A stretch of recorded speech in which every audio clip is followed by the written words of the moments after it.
Bungie was back this week with their regular This Week at Bungie update, although a few news items came out after that which are quite important, namely the nerf to the Vex Mythoclast coming in December, and also the fix to Candy and Spectral Pages exploit found in Festival of the Lost. So today, I'm going to round up all the latest news, so let's get to it. First of all, we've got the nerf to Vex Mythoclast. So DMG said on Twitter, Mythoclast feeling a little bit hot. The team is looking at toning it down in the December patch, and the goal isn't to nerf it into the ground, but some tuning is felt to be in order. Once we have more info, we'll let you know. So, Vex Mythoclast has been super strong since the start of the season of the Lost, especially given the improvements to fusions this season. And Vex is seen as a little bit too strong, so it's getting a nerf in the December patch. You know, I still don't have mine, but I'm looking forward to getting it a few days before the patch. Well, let me know down in the comments if you've got the Vex Mythoclast, and also let me know what you think of that upcoming nerf. What do you think of it at the moment? Do you think it's too strong, or do you think it's just about right? Well, next up, we got the Candy and the Pages exploit that has been fixed. So Bungie Help came out and said on Friday a change has been deployed to limit the Spectral Pages and Candy rewards in Wrathborn hunts, expunge missions, and also the Lake of Shadows Nightfall. So the Nightfall change will be reverted next Tuesday at reset. And this was essentially a cheese to get plenty of Spectral Pages and Candy, and Bungie have also now limited their drop rate on Expunge, Wrathborn hunts, and also the Nightfall as well. So I guess it's back to doing regular old activities. But if you want a tip for going out there and getting Candy and Spectral Pages, I would recommend doing public events. You don't need to trigger the heroic public events, so I'd run around somewhere like the EDZ or Europa, anywhere where there's loads of public events. Just keep doing those. I reckon you can get them done in about 3 or 4 minutes, and that is quite a good grind for getting the Spectral Pages and loads of Candy too. Just make sure you're wearing your mask during the Festival of the Lost, and good luck out there and getting all that lore. It's a really, really interesting story, and I really like the fact that Glint is along for the ride as well.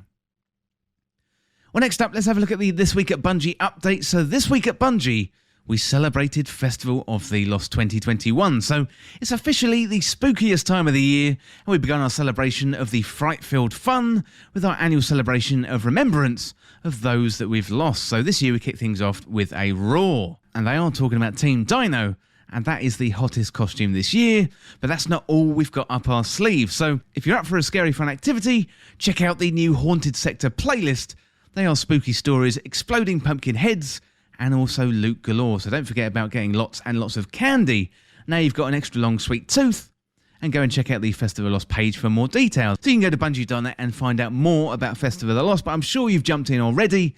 It's really, really good fun, but let me know down in the comments what you think of that new activity. I definitely think it's an improvement on the Haunted Forest from last year. And also, finishing up the opening quest is going to reward you with the Jurassic Green Pulse Rifle. So fans of the Lincoln Green are going to want to grab this Pulse Rifle. We've been hearing good things about it from the community so far. So the Jurassic Green also rolls with Tunnel Vision and Dragonfly, and Killing Wind, and also multi-kill clip too. So if you want to pack a little bit more punch when mowing down your foes in Crucible, keep an eye out for high caliber rounds. So you've got the next 3 weeks to find the role that you want, and maybe even pick up a few Horror Story or Braytech Werewolf auto rifles along the way. And the 450 RPM auto rifles had a buff since the last time you got your hands on them, so there's no better time to snag one. And one more thing, if you get a role with Adrenaline Junkie, you may want to hang on to it. We've got a relevant change coming in a few months' time, so more details on that in the future. We have a few slick cosmetic rewards for you to earn as well, so completing the Festival of the Lost Triumphs will net you a new Headless Hue shader, the Beheaded Home emblem, and the Headless Horsepower Exotic Sparrow, and it may be covered in cobwebs, but it still runs fine. Well, that is about it for Festival of the Lost 2021. Loads of stuff to get your teeth into this week. Let me know down in the comments what you think of the event and if you're enjoying it. Well, next up we got upping the difficulty. So many of you have already discovered there's a new difficulty option for the Shattered Realm. So you can pump up the power level requirements to tackle some truly worthy foes, and it can get pretty frightening in there, so maybe bring some friends with you. And the chests are dropping high stack gear, so it's certainly worth your while.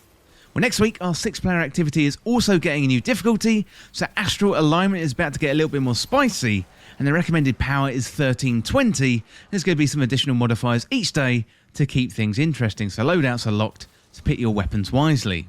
Also, failing to complete or wiping as a team sends you back into orbit, so, you know, just don't die.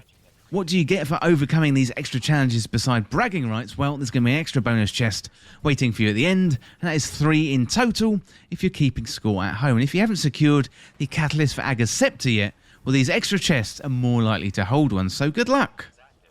Well, next up we got Lost and Found. So earlier this week, Bungie released update 3.3.1, and that included the Festival of Lost and the laundry list of additional changes to the game. So missed a few changes in the patch notes and wanted to set the record straight. So, fixed an issue with the Hawkmoon's paracausal shot not getting bonus damage, and note that the temporary fix for this means you'll once again lose the buff if you pull out your ghost on the final round, and that's going to be fixed in a future update. So fixed an issue where the firing line perk was not giving the intended 20% damage buff, so that's good for all of you with Reed's Regret out there, and fixed an issue with the new Monte Carlo ornament Western Front, causing the weapon to have increased recoil. Fixed the Ariana's Vow ornament bound by oath so it shows the first glance perk status correctly, and also Bottom Tree Dawnblade Igniting Touch fixed an issue where all Igniting Touch detonations counted as melee damage. So that one is a little bit of a shame, to be honest. That had a really good build with Necrotic Grip.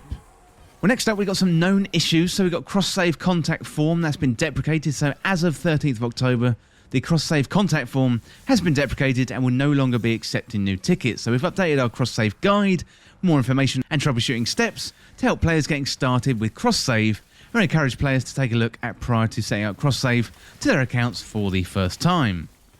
Also, we've got Xbox and blocked players. So when update 3.3.1 was released, some Xbox players may have noticed an increase in the number of blocked players who was appearing for them in the roster listing. So this is a result of a fix we implemented in this release. It wasn't previously respecting Xbox privacy settings for crossplay. So Xbox players who are seeing an increase of blocked players who wish to remove the block must navigate to the settings. You got General, Online Safety and Family, Privacy and Online Safety, Xbox Privacy, View Details and Customize, Communication and Multiplayer, and then finally you set you can join cross-network play to allow, and set you can communicate outside of Xbox with voice and text to everybody. So there's a few little hoops there.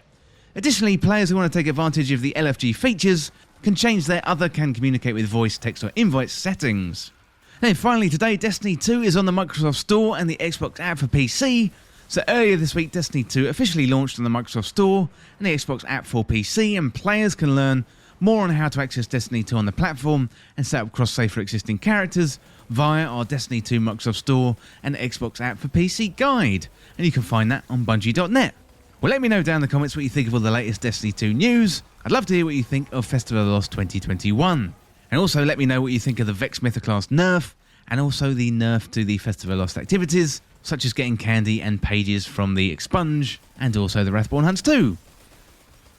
Well, as always, thank you so much for watching, and for more Destiny 2 content like this, hit that subscribe button down below and subscribe to This Week in Video Games. If you want to join the community, check out the Discord link in the description, and you can follow me on Twitter at TWIFEG Podcast. If you enjoyed this video and found it useful, liking and sharing the video would really help me out. Otherwise, check out the other videos on the channel. Thanks again. I'll see you soon.